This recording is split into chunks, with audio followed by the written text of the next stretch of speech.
क्यों भाई, निजामाबाद वालों की आवाज को क्या हो गया है?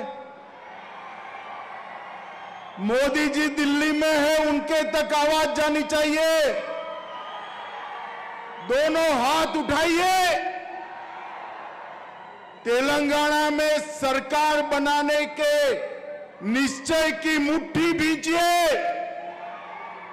और प्रचंड आवाज से बोलिए, भारत माता की जय श्री राम, जय जय श्री राम। मंच पर उपस्थित मेरे साथी मंत्री और तेलंगाना भाजपा अध्यक्ष श्रीमान किशन रेड्डी जी, मेरे साथी मंत्री पूर्व अध्यक्ष श्री बंडी संजय कुमार जी, मेरे मित्र और संसद सदस्य श्रीमान एटेला राजेंद्र जी, जो हल्दी बोर्ड के पीछे पड़ गए थे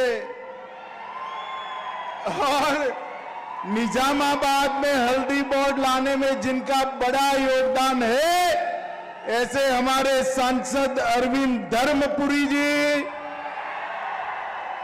श्री के लक्ष्मण हमारे सांसद जी। अब जोर से ताली बजाना।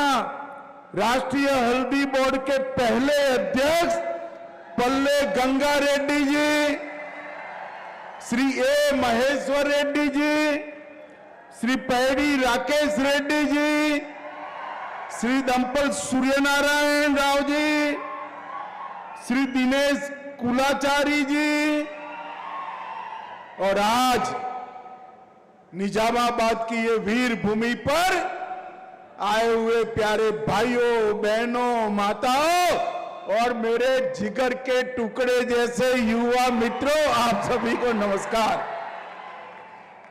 भाइयों बहनों, सबसे पहले तो मैं देश भर के, निजामाबाद के और पूरे तेलंगाना के हल्दी के किसानों को बहुत बहुत बधाई देना चाहता हूं, क्योंकि आज हमारे नेता और प्रधानमंत्री नरेंद्र मोदी जी ने 2023 के चुनाव में जो वादा किया था हल्दी बोर्ड बनाने का, न केवल वो वादा पूरा किया है, हल्दी बोर्ड का हेडक्वार्टर भी इस इंदौर की धरती पर देकर यहां पर हल्दी किसानों का काम कर दिया है। भाइयों बहनों, मोदी जी जो वादा करते हैं उसको पूरा करते हैं, इसीलिए कहते हैं मोदी जी को कहते हैं वो करते हैं। भाइयों बहनों, यहां आने के पहले निजामाबाद के लोकप्रिय नेता स्वर्गस्थ डी श्रीनिवासन श्रीनन्ना जी का आदम कद प्रतिमा का यहां उद्घाटन किया है। मैं श्री डी श्रीनिवासन जी को बहुत बहुत मनपूर्वक याद कर श्रद्धांजलि देना चाहता हूं। भाइयों बहनों, आज बड़े हर्ष का दिन है। मोदी जी ने देश भर के हल्दी किसानों की 40 साल 4 दशक पुरानी मांग को आज पूरा कर दिया और हल्दी बोर्ड को चालू कर दिया है। हमारे सांसद अरविंद धर्मपुरी, किशन रेड्डी, इटेला राजेंद्र जी और मेरे साथी बंडी संजय कुमार जी का बड़ा योगदान है ये हल्दी बोर्ड के लाने के लिए। आज मैं निजामाबाद की इस किसान सम्मेलन को कहना चाहता हूं, एक बार दोनों हाथ खड़ा कर मोदी जी के समर्थन में अपने स्थान पर खड़ा होकर जोर से ताली बजाकर धन्यवाद करिए हल्दी बोर्ड के लिए। मोदी जी ने वादा जो किया था वो वादे को पूरा किया बैठे बैठे, और इससे हमारे निजामाबाद की, तेलंगाना की, भारत की हल्दी आने वाले दिनों में विश्व के बाजार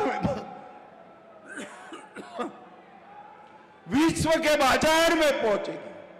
और भाइयों बहनों, हल्दी के दाम आज जो कई बार गिर जाते हैं, एक दिन ऐसा आएगा कि हल्दी के दाम कभी नहीं गिरेंगे, कभी नहीं गिरेंगे। ये हल्दी की औषधीय विशेषताओं को हल्दी बोर्ड देश भर में, दुनिया भर में प्रस्थापित करेगा। निजामाबाद हल्दी के व्यापार का वैश्विक केंद्र बनेगा। एफपीओ को ताकत मिलेगी, किसानों को ताकत मिलेगी, और इसके साथ साथ भारत सरकार ने 2 कोऑपरेटिव बनाए हैं, भारत एक्सपोर्ट कोऑपरेटिव लिमिटेड और भारत ऑर्गेनिक। ये दोनों का ब्रांच यहां पर हम निजामाबाद में खोलने का भी निर्णय कर चुके हैं। और भाइयों बहनों, इसका पैकेजिंग, मार्केटिंग और एक्सपोर्ट तीनों के लिए हम बहुत जल्दी एक पूरी व्यवस्था बनाएंगे। और ऑर्गेनिक किसान जो हल्दी का उत्पादन करते हैं, इसको अमेरिका, यूरोपियन संघ, कनाडा, यूके, वियतनाम, स्विट्जरलैंड और ऑस्ट्रेलिया जो ऑर्गेनिक हल्दी की खपत करते हैं, वहां तक पहुंचाने का काम भी हम करेंगे। भाइयों बहनों, मैं यहां आया हूं तब मैं ऑपरेशन सिंदूर की भी बात करना चाहता हूं। मोदी जी इस देश के प्रधानमंत्री बने 2014 में। बाद में मोदी जी ने इस देश की सुरक्षा को चौक चौबंद करना शुरू किया। एक जमाना था जब 10 साल तक कांग्रेस की सरकार थी, आए दिन पाकिस्तान के आतंकवादी आते थे, हमले करते थे और भाग जाते थे, कोई बोलने वाला नहीं था। मोदी जी की सरकार में 10 साल में 3 बार बड़े प्रयास किए। उरी में किया, पुलवामा में किया और पहलगांव में भी किया। उरी में किया, सर्जिकल स्ट्राइक की, पुलवामा में किया, एयर स्ट्राइक की, और पहलगांव में किया, पाकिस्तान में घर में घुसकर ठोकने का काम किया। पहलगांव के हमले के बाद मोदी जी ने कहा था कि इनको बड़ा सबक सिखाएंगे, और पाकिस्तान धमकी दे रहा था एटम बम के। कांग्रेसी सोचते थे कुछ नहीं होगा, कुछ नहीं होगा, कुछ नहीं होगा, और एक दिन रात को हमारे सेना के बहादुर जवानों ने आतंकी संस्थाओं के हेडक्वार्टर को उड़ाकर सैकड़ों आतंकवादियों को धराशायी कर दिया। और आज भी राहुल गांधी कुछ न कुछ सवाल खड़े कर रहे हैं। अरे राहुल बाबा, क्या साबिती मांग रहे हो? ये पाकिस्तान वालों के हुलिया देखो तो मालूम पड़ जाएगा। जो कहते थे कि हम भारत को चैन से सोने नहीं देंगे, उनके हेडक्वार्टर को उड़ाने का काम हमारे नेता नरेंद्र मोदी ने किया। नरेंद्र मोदी। और भाइयों बहनों, सिर्फ ऑपरेशन सिंदूर नहीं, मोदी जी ने इस देश को सुरक्षित किया। 4 दशक से नक्सलवादी इस देश का आदिवासियों के क्षेत्र में 40,000 लोगों का जान गया। मेरे कई आदिवासी भाई पैर गंवा बैठे, हाथ गंवा बैठे, जान गंवा बैठे। मुझे बताओ निजामाबाद वालों, ये नक्सलवादियों को समाप्त करना चाहिए या नहीं करना चाहिए? जोर से बोलो, करना चाहिए या नहीं करना चाहिए?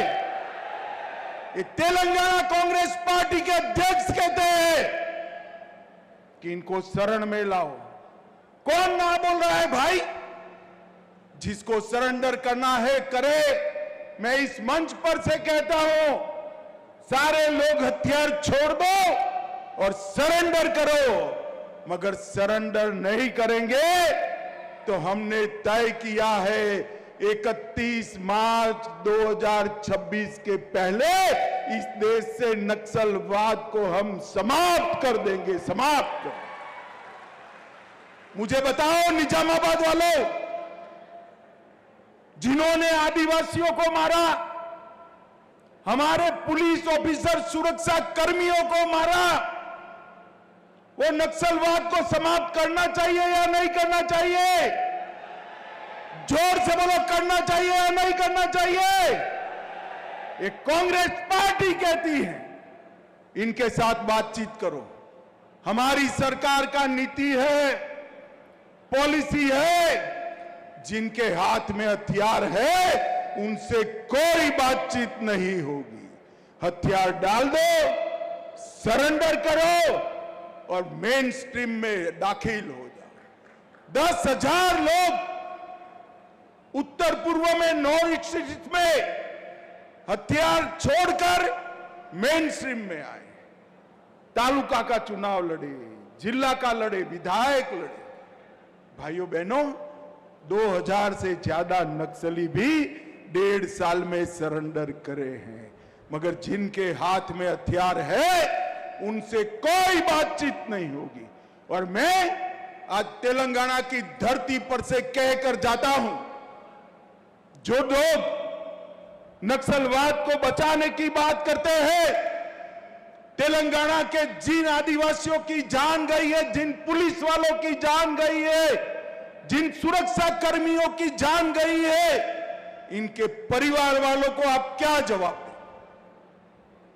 इतने सालों तक आदिवासी क्षेत्र में आपने विकास को रोक कर रखा है, इसका क्या जवाब दें? भाइयों बहनों, एक कांग्रेस पार्टी, मुझे तो डर है कि देश भर से भागे हुए नक्सलियों को यहां पर पनाह न दे, तेलंगाना में पनाह न दे।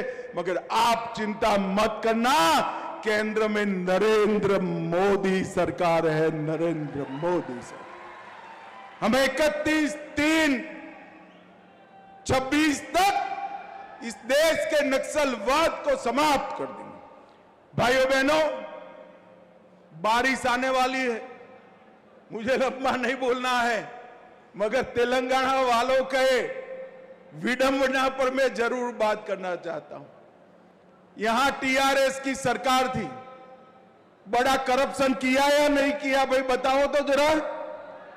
अरे जोर से बोलो, किया है नहीं किया? और जोर से बोलो, किया है या नहीं किया? और जोर से बोलो, किया है या नहीं किया? धारानी, कालेश्वरम, टीएसपीएससी, सिंगरेनी भर्तियां, ईएएम, सीईटी की परीक्षाएं, ये सारा करप्शन किया था ना। अब तेलंगाना की जनता रेवंत रेड्डी गारू को लाई, एक में भी केस किया है क्या? अरे बोलो भाई, किया है क्या? ये तेलंगाना पहले चंद्रशेखर राव जी के परिवार का एटीएम था, अब कांग्रेस दिल्ली का एटीएम बन गया, कोई फर्क नहीं पड़ा है। आज भी भ्रष्टाचार टीआरएस के शासन की तरह ही हो रहा है। आज भी नक्सलियों को बचाने की बात हो रही है। आज भी मोदी जी की योजनाओं को नीचे लागू नहीं होने दे रहे हैं। भाइयों बहनों, मैं कहने आया हूं, एक बार किसान, दलित, आदिवासी, महिला और युवा का भला चाहते हैं, मेरे पिछड़े वर्ग का, ओबीसी का भला चाहते हैं, तो वो भला केवल मोदी जी की डबल इंजन सरकार ही कर सकती है और कोई भला नहीं कर सकता। हम तो भ्रष्टाचार के कारण तेलंगाना की जनता ने टीआरएस को निकाला, बीआरएस को निकाला, और उनके भी भ्रष्टाचार ज्यादा करने वाले भ्रष्टाचार में उनके बाप जैसी कांग्रेस पार्टी आ गई। तेलंगाना वहीं का वहीं रह गया। भाइयों बहनों, तेलंगाना के चहुमुखी विकास के लिए यहां कांग्रेस पार्टी की सरकार भी नहीं चलेगी, टीआरएस की भी सरकार नहीं चलेगी। केवल और केवल नरेंद्र मोदी जी के नेतृत्व में भारतीय जनता पार्टी की सरकार कर सकती है। आज यहां पर मोदी जी ने किसानों को कहा हुआ एक और वादा पूरा हुआ है। मोदी जी ने किसानों के भले के लिए ढेर सारे काम किए हैं। बजट में 1 लाख करोड़ की बढ़ोतरी की है। हर किसान के अकाउंट में 6,000 रुपया जाता है। यूरिया, डीएपी के दाम बढ़ने नहीं दिए। किसान बीमा पहले कभी मिलता नहीं था, अब किसान को मिल रहा है। और अब हल्दी बोर्ड की भी रचना हो गई है। भाइयों बहनों, आने वाले दिनों के में मोदी जी ने दलित, पिछड़े, आदिवासी, गरीब, युवा और महिला के लिए, किसानों के लिए जो काम किए हैं, हम उसको आगे चालू रखेंगे। और मैं रेवंत रेड्डी को कहकर जाता हूं, भाई रेवंत रेड्डी जी, आपको जनता ने पावर दी है, हमारे तेलंगाना को नक्सलियों का अड्डा मत बनने देना, मत बनने देना। और भाइयों बहनों, वो जो करे वो करे। फिर से मैं आपको कहकर जाता हूं, 31 मार्च 2026 को हम नक्सलवाद को समाप्त कर देंगे, पूरे देश से समाप्त करेंगे। फिर से एक बार तेलंगाना के और देश भर के हल्दी के किसानों को मोदी जी की ओर से बहुत बहुत बधाइयां और हल्दी बोर्ड बनने के बहुत बहुत अभिनंदन। वंदे मातरम। मेरे साथ पूरे जोश और खरोश के साथ दोनों हाथ उठाकर प्रचंड आवाज से बोलिए, भारत माता की वंदे वंदे। जय श्री राम, जय जय श्री राम।